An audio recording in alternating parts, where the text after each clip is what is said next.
আপনি কি হোয়াটসঅ্যাপ ব্যবহার করেন? তাহলে আপনাকে হোয়াটসঅ্যাপের এই 7টা টিপস অবশ্যই জানা দরকার। আর যদি এই 7টা টিপস আপনি জানেন তাহলে আপনাকে হোয়াটসঅ্যাপের বস বলা হবে।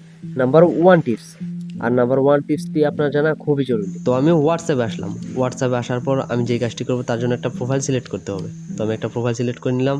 তো প্রোফাইল সিলেক্ট করার পর উপর থেকে এই প্রোফাইলের নামটাতে ক্লিক করে দিলাম। ক্লিক করার পরে একটু স্ক্রল করার পর নিচে লেখা আছে চ্যাট লক। এই যে চ্যাট লকটাতে আপনারা চ্যাট লকটা অন করে দিবেন। তো আমি চ্যাট লকটা অন করে দিচ্ছি। অন করার জন্য এখান থেকে কন্টিনিউ যাবে, তো কন্টিনিউতে আপনারা ক্লিক করে দিবেন। তো আমি কন্টিনিউতে ক্লিক করে দেওয়ার পর এখানে আমার ফোনের ফিঙ্গারপ্রিন্ট এবং পাসওয়ার্ড চাচ্ছে। তো আমি পাসওয়ার্ড এবং ফিঙ্গারপ্রিন্ট দিয়ে দিয়েছি। আসলে এটার কাজ কি? প্রশ্নটা হচ্ছে এরকম, তাই না? তো ধরুন আপনার ফোনটা কোনো একজন ব্যক্তি কোনো একটা কাজে আপনার ফোনটা তার হাতে নিয়েছে বা আপনি দিয়েছেন। তো তখন সে হোয়াটসঅ্যাপে ঢুকলো। হোয়াটসঅ্যাপে ঢুকার পর তো আপনি একজনের সাথে কোনো একটা ইম্পর্টেন্ট গোপন মেসেজ করেছেন, সে হোয়াটসঅ্যাপে ঢুকলো আর ওই ব্যক্তির অ্যাকাউন্টে ক্লিক করলো আর সে সরাসরি দেখে ফেলতে পারলো আপনি কী চ্যাট করেছেন। তো সেখানে জরুরি চ্যাটও হতে পারে।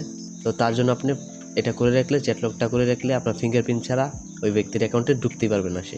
শুধু সে না, কেউই ঢুকতে পারবে না ফিঙ্গারপ্রিন্ট ছাড়া। অ্যাকাউন্টে ঢুকতে গেলে আপনার ফিঙ্গারপ্রিন্ট প্রয়োজন পড়বে।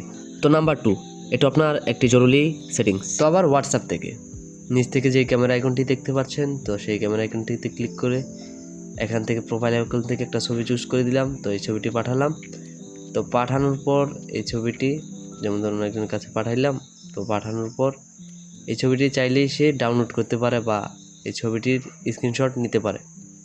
তো আমি আপনাদেরকে আজকে এমন একটি টিপস শেখাবো যে এই টিপসের মাধ্যমে আপনি যদি কাউকে ছবি পাঠান, তো সে চাইলেই আপনার ছবিটি ডাউনলোড করতে পারবে না।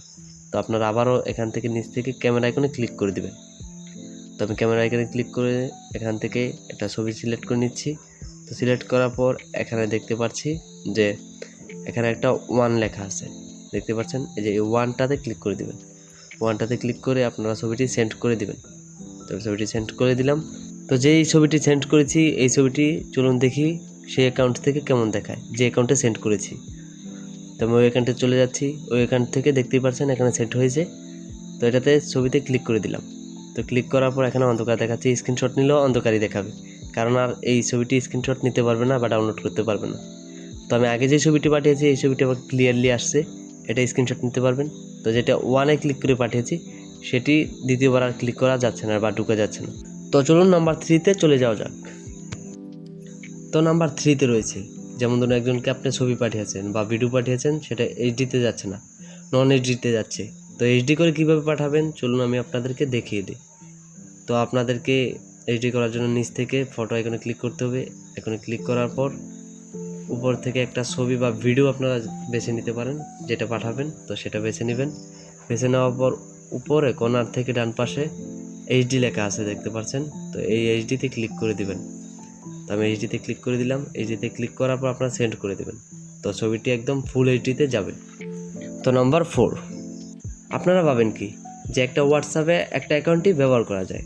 না, আপনারা চাইলে একটা হোয়াটসঅ্যাপে 4টা অ্যাকাউন্ট ব্যবহার করতে পারেন, তাও আবার একসাথে। তো চলুন কীভাবে ব্যবহার করবেন দেখে দিচ্ছি। তো আপনারা উপর থেকে কর্নার আইকনে ক্লিক করে সেটিংস আইকনে ক্লিক করে দেবেন। সেটিংস আইকনে ক্লিক করার পর এখান থেকে অ্যাকাউন্টে ক্লিক করে দেবেন। অ্যাকাউন্টে ক্লিক করার পর নিচ থেকে অ্যাড অ্যাকাউন্টে ক্লিক করে দেবেন। অ্যাড অ্যাকাউন্টে ক্লিক করার পর নিচ থেকে আবার অ্যাড অ্যাকাউন্টে ক্লিক করে দেবেন। তো অ্যাড অ্যাকাউন্টে ক্লিক করার পর এখান থেকে আপনাদের একটা হোয়াটসঅ্যাপ লগ ইন করতে হবে। যে হোয়াটসঅ্যাপটি লগ ইন করতে যাচ্ছেন, দ্বিতীয় হোয়াটসঅ্যাপটি, তো এই হোয়াটসঅ্যাপের নাম্বারটা আপনারা এখানে দিয়ে দিবেন। তো আমি আমার দ্বিতীয় হোয়াটসঅ্যাপের নাম্বারটা দিয়ে দিচ্ছি। তো হোয়াটসঅ্যাপের নাম্বারটা দিয়ে আপনারা এখান থেকে সেভে ক্লিক করে দিবেন। তো সেভে ক্লিক করার পর একটু লোডিং নেবে। লোডিং নেওয়ার পর এখান থেকে কন্টিনিউতে ক্লিক করতে হবে। কন্টিনিউতে ক্লিক করার পর আবার সেভে ক্লিক করে দিবেন। তো সেভে ক্লিক করার পর আবার এখান থেকে স্কিপে ক্লিক করবেন। তো এখান থেকে আবার স্কিপ। তো এখান থেকে আবার সেভ ক্লিক করবেন। তো একটু লোডিং নেবে, নেওয়ার পর এখান থেকে কন্টিনিউতে ক্লিক করে দিবেন। কন্টিনিউ ক্লিক করে আবার স্কিপে ক্লিক করে দিবেন। তো স্কিপে ক্লিক করার পর আমার অ্যাকাউন্টটি এখানে লগ ইন হয়ে গেল। তো আমি আপনাদেরকে সুইচ করে দেখাই আমার আগের অ্যাকাউন্ট আর বর্তমান অ্যাকাউন্ট দুটি একটাতে চলছে, দেখতে পাচ্ছেন? একসাথে 4টা অ্যাকাউন্ট কীভাবে ব্যবহার করবেন? একসাথে 4টা অ্যাকাউন্ট ব্যবহার করতে চাইলে আপনারা হোয়াটসঅ্যাপ বিজনেসের 2টা এবং মেন হোয়াটসঅ্যাপের 2টা রাখতে পারেন। তো নাম্বার 5 দেখাবো, যদি আপনাকে কেউ অপরিচিত নাম্বার থেকে ফোন দেয়, মানে আননোন নাম্বার থেকে ফোন দেয়, তাহলে অটোমেটিকলি আপনার ফোন সাইলেন্ট হয়ে যাবে। তো সেটা কীভাবে চলুন দেখাই। কর্নার থেকে আপনারা সেটিংসে চলে যাবেন। তো সেটিংসে আসার পর প্রথমে দেখতে পাচ্ছেন প্রাইভেসি, তো প্রাইভেসিতে ক্লিক করে দেবেন। প্রাইভেসিতে ক্লিক করে দেওয়ার পর একটু স্ক্রল করে নিচ থেকে এই যে কল লেখা আছে, কল লেখা সিলেক্ট করে নেবেন। তো কলে সিলেক্ট করে নিয়ে এখান থেকে উপর থেকে এটা অফ থাকবে, এটা আপনি অন করে দেবেন। তো আমি এটা অন করে দিচ্ছি।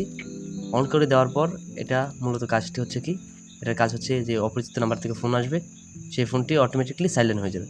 তো চলুন নাম্বার 6-এ যাওয়া যাক। নাম্বার 6-এ রয়েছে এমন একটি ট্রিক্স, যেমন আপনি একজনকে ভয়েস দিলেন, তো সেই ভয়েসটি সে বারবার শুনতে পারে।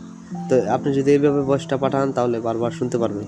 জাস্ট ভয়েসে ক্লিক করবেন, একটু চাপ দিয়ে ধরে উপরের দিকে টান দেবেন, দেওয়ার পর এখানে আপনার ভয়েসটি দেবেন, যে কাঙ্ক্ষিত ভয়েসটি আছে। তো ভয়েসটি দেওয়ার পর এখান থেকে আপনারা যে উপরে ডান পাশে একটা এই যে ভয়েসের ডান পাশে সেন্টের ডান পাশে একটা 1 লেখা আছে, 1-এ ক্লিক করে এখান থেকে ওকেতে ক্লিক করে দিবেন।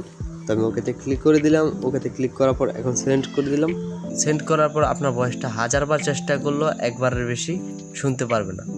তো নাম্বার 7, তো আপনার যে অ্যাকাউন্টটিতে এই ট্রিক্সটি কাটাতে চাচ্ছেন, তো এই অ্যাকাউন্টের উপর থেকে নাম বা নাম্বার থাকবে, তো এখানে ক্লিক করে দিবেন। ক্লিক করার পর এখানে লেখা আছে ডিসঅ্যাপিয়ারিং মেসেজ, তো এটাতে ক্লিক করে দিলাম। এটাতে ক্লিক করার পর এখানে লেখা আছে 90 দিন এবং 7 দিন 24 ঘন্টা। তো আমি এখান থেকে 24 ঘন্টা সিলেক্ট করে নিলাম। তো এটার কাজ কি? এটার কাজ হচ্ছে মূলত এই যে আপনি ভদ্রলোকের সাথে মেসেজ করছেন, এই মেসেজটি 24 ঘন্টা পর অটোমেটিক ডিলিট হয়ে যাবে। তো আশা করি আপনি বুঝতে পারছেন। তো আমার ভিডিওটি ভালো লাগলে লাইক, কমেন্ট, শেয়ার করবেন। ধন্যবাদ সম্পূর্ণ ভিডিও দেখার জন্য। তো আমার ভিডিওটি ভালো লাগলে আমার চ্যানেলটি সাবস্ক্রাইব করে পাশে থাকা বেল আইকনটি বাজিয়ে দিন।